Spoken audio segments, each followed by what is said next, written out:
ये श्रृंखला सर्व आत्माओं के पिता परमात्मा शिव के द्वारा उच्चारित महावाक्यों के संकलन पर आधारित है। ओम शांति।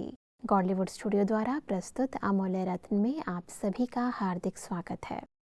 कहते हैं प्योरिटी रियलिटी है, प्योरिटी रॉयलिटी है, प्योरिटी ही आत्मा की रियल पर्सनैलिटी है। और इसीलिए पवित्रता के सागर परमपिता परमात्मा हम सर्व आत्माओं को पतित से पावन बनाने स्वयं परम धाम से इस सृष्टि पर आते हैं। हमें हमारे आदि अनादि स्वरूपों की स्मृति दिलाकर पुनः प्योरिटी की पर्सनैलिटी में स्थित रहना सिखाते हैं, सर्वसमर्थ बनाते हैं, सशक्त बनाते हैं। इस रूहानी पर्सनैलिटी के वास्तविक अर्थ को आज हम ईश्वरीय महावाक्यों द्वारा समझेंगे। और इन महावाक्यों के स्पष्टीकरण के लिए हमारे मध्य हैं प्रजापिता ब्रह्मा कुमारीज ईश्वरीय विश्वविद्यालय के वरिष्ठ राजयोगी शिक्षक आदरणीय राजू भाई साहब। सब आपका आज के एपिसोड में बहुत बहुत स्वागत है। शांति। बस अब आज हम बात करेंगे 28 नवंबर 1997 के महावाक्यों पर। इसका टॉपिक है बेहद की सेवा का साधन, रूहानी पर्सनैलिटी द्वारा नजर से निहाल करना। परमात्मा कहते हैं कि सबसे ऊंचे ते ऊंची पर्सनैलिटी वाले फिर भी आत्माओं द्वारा, विनाशी धन द्वारा, विनाशी ऑक्यूपेशन द्वारा पर्सनैलिटीज बनती हैं, वह कहलाई जाती हैं। लेकिन आपको ऊंचे ते ऊंचे परमात्मा ने श्रेष्ठ पर्सनैलिटी वाले बना दिया, तो अपनी ऊंची पर्सनैलिटी का रूहानी नशा रहता है। परमात्मा के कहते हैं कि सदा ऐसी पर्सनैलिटी में रहने वाले की निशानी क्या होगी, जिस निशानी से समझ जाएं कि यह अपने पर्सनैलिटी में है। अगर यह रूहानी पर्सनैलिटी इमर्ज रूप में रहती है तो उसके नयन, उनका चेहरा, चलन, संकल्प और संबंध सब प्रसन्नता वाले होंगे। सदा प्रसन्नचित, प्रश्नचित नहीं, प्रसन्नचित। अगर प्रश्नचित है तो चलन भी पर्सनैलिटी वाली नहीं। बस अब रूहानी पर्सनैलिटी की इस निशानी को थोड़ा स्पष्ट करें। परमात्मा यहाँ हम सबको कह रहे हैं कि दुनिया में जो भी पर्सनालिटीज वाले हैं उनको व्यक्ति उनकी पर्सनालिटी का गायन करते हैं। कोई पद के कारण है, कोई धन के कारण है, कोई पढ़ाई के कारण है, वो पर्सनालिटी उनकी गाई जाती है, लेकिन व्यक्तियों के द्वारा कहा जाता है। परमात्मा हम सबको रूहानी पर्सनालिटी से संपन्न देख रहे हैं और उसकी निशानियाँ बता रहे हैं। अगर आप रूहानियत से संपन्न आत्माएं हैं तो आपके नैनों से, आपके चेहरे से, आपके हाव भाव से प्रसन्नता दिखाई देगी। प्रसन्नता भी एक बहुत बड़ी पर्सनैलिटी है। कोई बहुत हर्षित चेहरे वाले होते हैं, खुशनुमा रहते हैं, प्रसन्नचित रहते हैं।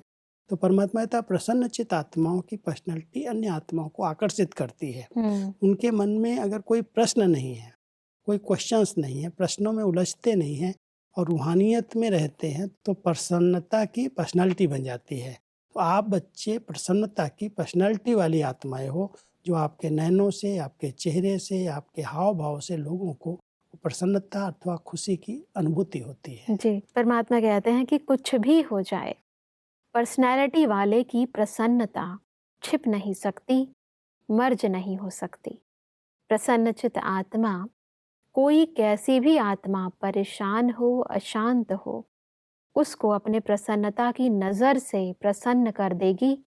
जो बाप का गायन है, नज़र से निहाल करने वाले, वह सिर्फ बाप का नहीं है, आपका भी यही गायन है। बस अब इस गायन को थोड़ा सा स्पष्ट करें। ये गायन वास्तव में सच्ची सेवा के लिए है। जी, कोई भी आत्मा जो परेशान है, दुखी है, अंदर से अशांत है, जो रूहानियत से संपन्न प्रसन्नता वाली पर्सनालिटी की आत्माएं उनके सन्मुख अगर जाती हैं, उनको दो शब्द भी बोल देती हैं, उनको दृष्टि भी दे देती हैं, तो वो आत्माएं अपने गम को, अपने दुख को भूल जाती हैं, वो भी प्रसन्न हो जाती हैं।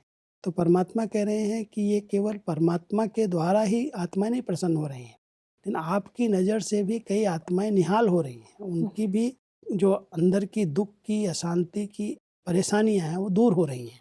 इसलिए आप बच्चों की जो पर्सनैलिटी है वो बहुत बड़ी सेवा करती है। इस सब के लिए बहुत आवश्यक है वर्तमान समय, क्योंकि हर आत्मा कहीं ना कहीं उलझी हुई है, दुखी है, शांत है, परेशान है। उनको आप बच्चे नज़र से निहाल कर सकते हो। केवल परमात्मा की नज़र नहीं, लेकिन आप बच्चे भी अगर रूहानियत में रहते हो तो उन्हें प्रसन्न कर सकते हो। परमात्मा इसीलिए कहते हैं कि अभी समय प्रमाण, जितना समय समीप आ रहा है तो नज़र से निहाल करने की सेवा करने का समय आएगा। 7 दिन का कोर्स नहीं होगा, एक नज़र से प्रसन्नचित हो जाएंगे, दिल की आश आप द्वारा पूर्ण हो जाएगी। अभी वो समय खत्म हो गया, कोई 7 दिन कोर्स करे, 8 दिन कोर्स करे, कईयों के पास टाइम ही नहीं होता। जी, परमात्मा कहते हैं आप बच्चों की प्रसन्नता से, आपकी नज़र उन पर पड़ेगी, वो प्रसन्न हो जाएंगे, उनको लगेगा सब कुछ मिल गया। इनको देखा, देखते ही जैसे भरपूरता का, प्रसन्नता का अनुभव होने लगेगा। तो ये जो सेवा है, ये अंतिम सेवा, इस समय की सेवा है। वर्तमान समय हम सब अपनी रूहानियत में इतना रहें जो हमारी दृष्टि से, हमारे कोई को संकल्प से भी ऐसे शुभ भावना दे दें और वो आत्मा प्रसन्न हो जाए, उसके दुख दूर हो जाए। बिल्कुल। परमात्मा इसलिए कहते हैं कि परमात्मा भी बच्चों से चाहते हैं कि अभी फास्ट सेवा शुरू करो, जो हुआ वह बहुत अच्छा, अब समय प्रमाण औरों को ज़्यादा वाणी का चांस दो, अभी औरों को माइक बनाओ, आप माइट बन के सकाश दो, तो आपकी सकाश और उन्हों की वाणी यह डबल काम करेगी। ये भी सेवा की वृद्धि और विस्तार का बड़ा अच्छा साधन है। हम ही किसी को कोर्स कराएं, हम ही भाषण करें, हम ही ज्ञान की बातें सुनाएं, उसका प्रभाव लोगों पर कम पड़ता है। बिल्कुल, लेकिन जो हमारे संबंध संपर्क वाली आत्माएं कुछ अनुभव करके समीप आई हैं, जो वीआईपीज कहलाती हैं, जिनकी पर्सनैलिटी लौकिक जीवन के भी है, अगर वो माइक बनते हैं, वो कोई बात कहते हैं हमारी तरफ से कि ये जो बहनें कह रही हैं, ये जो भाई कह रहे हैं, वो बिल्कुल सत्य है, उसका मैंने अनुभव किया है, मैंने पाया है, जी। तो वो माइक बन जाते हैं और उस माइक का आवाज़ बहुत दूर दूर तक जाता है। हुँ, तो परमात्मा कहते हैं अन्य आत्माओं को भी माइक बनाओ, वाणी की आवाज़ से वो ज्ञान दें और आप बच्चे सूक्ष्म सकाश दो, अपनी शुभ भावनाओं की सकाश दो, तो ये डबल सेवा हो जाएगी और इस डबल सेवा की बहुत अच्छी रिजल्ट निकलेगी। बहुत जल्दी आत्माएं समीप आएंगी, ज्ञान लेंगी। जी, परमात्मा कहते हैं कि महारथियों की अभी सेवा है, सर्व को सकाश देना, बेहद की सेवा के मैदान में आना। जब बाप अव्यक्त वतन एक स्थान पर बैठे चारों ओर के विश्व के बच्चों की पालना कर सकते हैं, कर रहे हैं, तो क्या आप एक स्थान पर बैठे बाप समान बेहद की सेवा नहीं कर सकते हो? आदि रत्न अर्थात फॉलो फादर, बेहद में सकाश दो। सब महारथियों की इस सूक्ष्म सेवा को स्पष्ट करें। बहुत अच्छा उदाहरण परमात्मा ने ब्रह्मा बाबा के अव्यक्त स्वरूप से जो पालना हो रही है, जी, उसका दे करके हम सबको बताया कि जैसे ब्रह्मा बाबा अव्यक्त हुए और अव्यक्त वतन से देश विदेश में सेवाओं का एकदम विस्तार हुआ, हजारों बच्चे निकले और उनकी पालना अव्यक्त रूप में हो रही है। ऊंची स्टेज पर ब्रह्मा बाबा अव्यक्त स्वरूप से सब बच्चों की पालना कर रहे हैं। ऐसे ही जो अनन्य बच्चे हैं, जिनको बाबा महारथी कहते हैं, वो भी अपने एक स्थान पर बैठते हुए अपने सूक्ष्म सकाश से, अपनी शुभ भावनाओं से, अपनी बहुत ऊंची वृत्तियों से इन आत्माओं को सकाश देने की सेवा करें। एक बहुत बड़ी सेवा हो जाएगी। तो परमात्मा कहता भी शरीर भी बड़े होते जाते हैं, भाग दौड़ भी नहीं हो पाती है, तो आप एक स्थान पर बैठ करके बहुत अच्छी ऊंची स्थिति से सबको सकाश दो, सबको अच्छे वाइब्रेशन दो। आपके वाइब्रेशन से अन्य आत्माएं समीप आएंगी और उनको अनुभव होंगे कोई हमें मदद मिल रही है, कोई सकाश दे रहा है। जी, परमात्मा कहते हैं कि बेहद की सेवा में अपने को बिजी रखो, तो बेहद का वैराग्य स्वतः ही आएगा, क्योंकि यह सकाश देने की सेवा निरंतर कर सकते हो। इसमें तबीयत की बात, समय की बात, यह सहज हो जाती है। दिन रात इस बेहद की सेवा में लग सकते हो। ये बेहद की सेवा है, कभी भी की जा सकती है, दिन रात की जा सकती है। बिस्तर पर हैं, कहीं चल फिर नहीं सकते, जा नहीं सकते, तो बाबा कहते हैं ऐसी प्रैक्टिस करो कि आपकी इतनी मनसा शुद्ध पवित्र विचारों में रमण करे। जितना आप खुशी में रहेंगे, जितना प्रसन्नचित रहेंगे, जितना अच्छा अच्छा चिंतन चलेगा, उतना अच्छे वाइब्रेशन चारों ओर अपने आप फैलेंगे। तो ये बेहद की सेवा है। बेहद का वैराग्य भी आएगा, कोई भी चीज़ आकर्षण नहीं करेगी और बेहद तक संदेश भी पहुंच जाएगा सहज रीति से। परमात्मा कहते हैं ये अंतिम सेवा है और सभी बच्चों को दिन रात इसी सेवा में अभी लगना है। परमात्मा इसीलिए कहते हैं कि जैसे ब्रह्मा बाप को देखा, रात को भी कैसे आंख खोली और बेहद की सकाश देने की सेवा होती रही तो यह बेहद की सेवा इतना बिजी कर देगी, जो बेहद का वैराग्य स्वतः ही दिल से आएगा, प्रोग्राम से नहीं। यह करें, यह प्लान तो बनाते हो, लेकिन बिजी बेहद की सेवा में रहना यह सबसे सहज साधन है। क्योंकि जब बेहद को सकाश देंगे तो नज़दीक वाले तो ऑटोमेटिक सकाश लेते रहेंगे। इस बेहद की सकाश देने से वायुमंडल ऑटोमेटिक बनेगा। बस अब इस विधि को थोड़ा स्पष्ट करें। परमात्मा ये विधि हम बच्चों को बहुत समय से बताते आए। जैसे साकार में जब ब्रह्मा बाबा थे तो रात को 2 बजे भी उठ करके पूरे विश्व को इमर्ज करके सकाश देते थे। तो बाबा कह रहे हैं आप बच्चों को भी ये सकाश देने की सेवा करनी है, बेहद में रह करके। भले सेवा के प्लान्स बनते हैं और बनाओ, लेकिन इसके पीछे अधिक समय नहीं दो। अभी बेहद में रह करके बहुत उपराम वृत्ति से पूरे विश्व को सामने इमर्ज करके हर आत्मा को शांति, पवित्रता की सूक्ष्म शक्तियाँ प्राप्त हों। बहुत ऊंची भावना रख करके बेहद में अगर आप सेवा करेंगे तो परमात्मा कह रहे हैं अपने आप बेहद का वैराग्य आएगा। कोई चीज़ें क्या चाहिए, सब कुछ तो परमात्मा ने भरपूर किया है, सब कुछ दिया है। किसी भी चीज़ के लिए आपको भाग दौड़ करने की ज़रूरत नहीं है। बिल्कुल, कई बार इंसान सोचता है कि हमें आकर्षण हो रहा है हद की चीज़ों से। उसकी बहुत ही सहज विधि है। हाँ, अगर वो बेहद में जाता है तो कोई हद की कामनाएं उसकी उत्पन्न ही नहीं होती, बिल्कुल। क्योंकि उसको तो एक स्थान पर बैठे हुए दुनिया की सब स्थानों पर जैसे सेवा कर रहा है। बैठा एक स्थान पर, लेकिन ऊंची स्थिति है, ऊंची स्थिति के आसन पर विराजमान होकर के जैसे सर्च लाइट जा रही है। तो वो सेवा परमात्मा कहते हैं अगर करेंगे तो इस प्रकार की सेवा आपको बेहद का वैराग्य लाएगी और अपने आप बेहद की सेवाएं होंगी, आप हद से बाहर आ जाएंगे। परमात्मा इसीलिए कहते हैं कि अभी यह हद की बातें बेहद में जाने से आपे ही छूट जाएंगी, छुड़ाने से नहीं छूटेंगी। बेहद की सकाश से परिवर्तन होना फास्ट सेवा का रिजल्ट है। सब इसको थोड़ा स्पष्ट करें कि कैसे बेहद की सेवा से हद की बातें अपने आप ही ठीक हो जाती हैं। क्योंकि अभी तक हद के कारण कई प्रकार की हदें हमने बना ली हैं, और वो बनाई इसलिए गई थी कि इससे डिस्टरबेंस नहीं होगी, इससे कोई टकराव नहीं होगी। भाई ये एरिया है, ये स्थान है, यहाँ आप सेवा करो। लेकिन उसमें देखा जाता है कि कई प्रकार के मतभेद हो रहे हैं, मन मुटाव हो रहे हैं।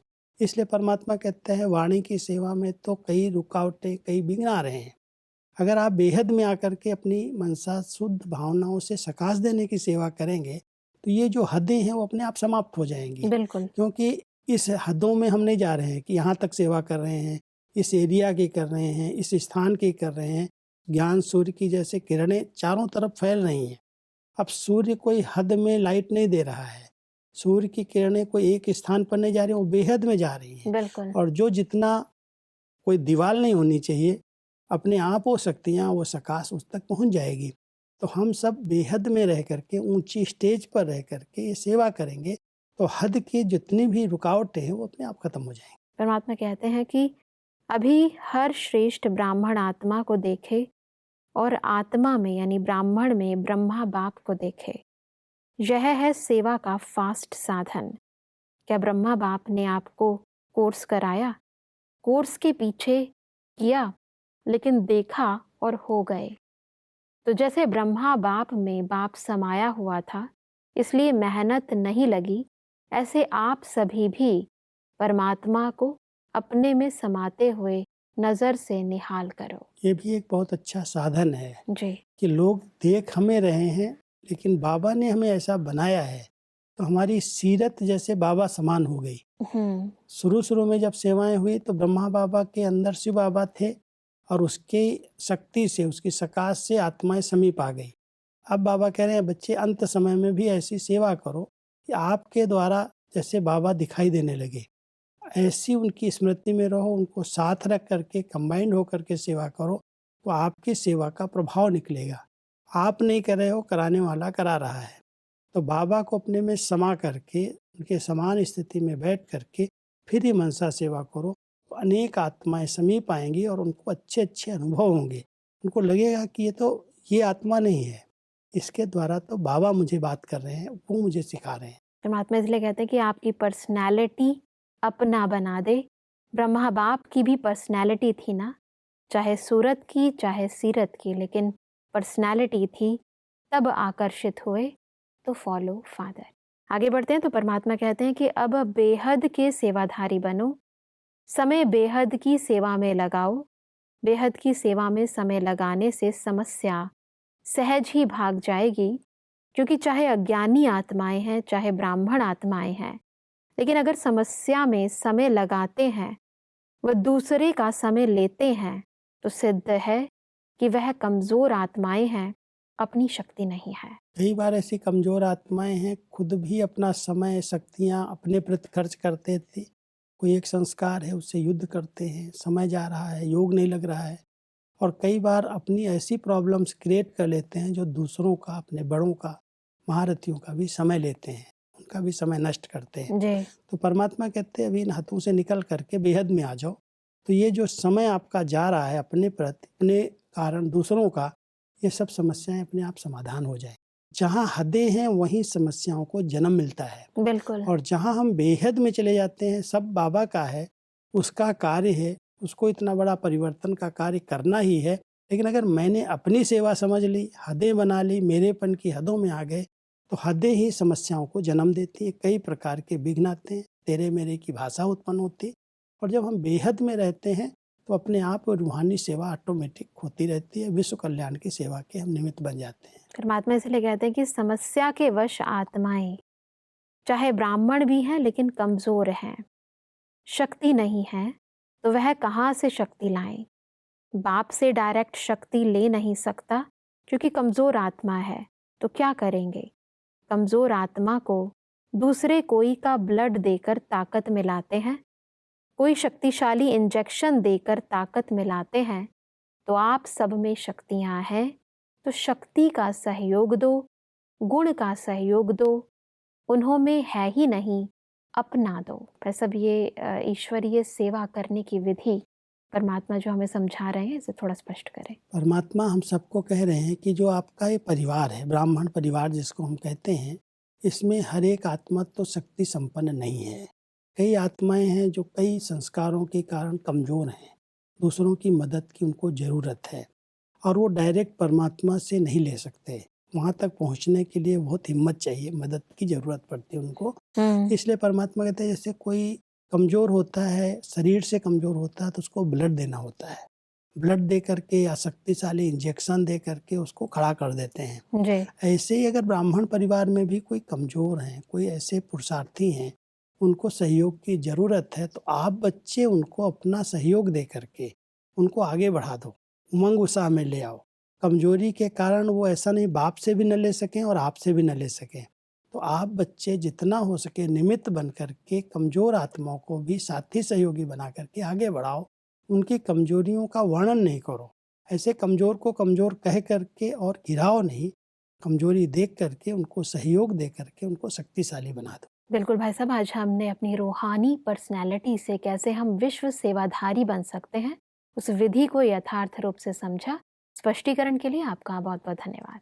शांति। दर्शकों, आज के महावाक्यों में परमात्मा ने कहा कि रूहानी पर्सनैलिटी वाली आत्माओं की निशानी है कि उनके नयनों से, चेहरे से, चलन से, संकल्प व संबंध से रूहानी प्रसन्नता की झलक दिखाई देगी। परमात्मा ने कहा कि बेहद का वैराग्य लाने के लिए हमें स्वयं को बेहद की सेवा में सदा बिजी रखना है। परमात्मा ने कहा कि हमें ब्रह्मा बाबा के समान सर्व को नज़र से निहाल करने की व कमज़ोर आत्माओं को शक्तियों का सहयोग देने की सेवा करनी है। दर्शकों, आज के महावाक्यों से संबंधित यदि आपके मन में कोई भी प्रश्न है तो आप हमें ईमेल कर सकते हैं। हमारा ईमेल आईडी है amulyaratna@kollywoodstudio.org। अगले एपिसोड में एक और अव्यक्त वाणी के साथ आप सभी के समक्ष हम फिर हाजिर होंगे। तब तक के लिए लेते हैं इजाजत। ओम शांति। मुख्य सार: बड़े ते बड़ी पर्सनालिटी, स्वप्न व संकल्प में भी संपूर्ण प्योरिटी। ऐसी पर्सनालिटी में रहने वालों की निशानी, उनके नयन, उनका चेहरा, चलन, संकल्प और संबंध सब प्रसन्नता वाले होंगे। बेहद का वैराग्य कैसे आएगा? बेहद की सेवा में अपने को बिजी रखो तो बेहद का वैराग्य स्वतः ही आएगा। प्रसन्न रहना और प्रसन्न करना, ये है दुआएं देना और दुआएं लेना। अपने पुरुषार्थ का समय दूसरों को सहयोग देने में लगाओ, तो आपका पुरुषार्थ स्वतः ही जमा होता जाएगा। अधिक जानकारी के लिए संपर्क करें अमूल्य रतन गॉडलीवुड स्टूडियो, मनमोहिनी वन, शांति वन post, Abu road, 307510, district Sirohi, Rajasthan. Email ID है amulyaratn@godlywoodstudio.org। इस श्रृंखला को प्रजापिता ब्रह्मा कुमारीज ईश्वरीय विश्वविद्यालय के सेवा केंद्रों पर क्लास में नियमित रूप से चलाने के लिए गॉडलीवुड स्टूडियो से संपर्क करें।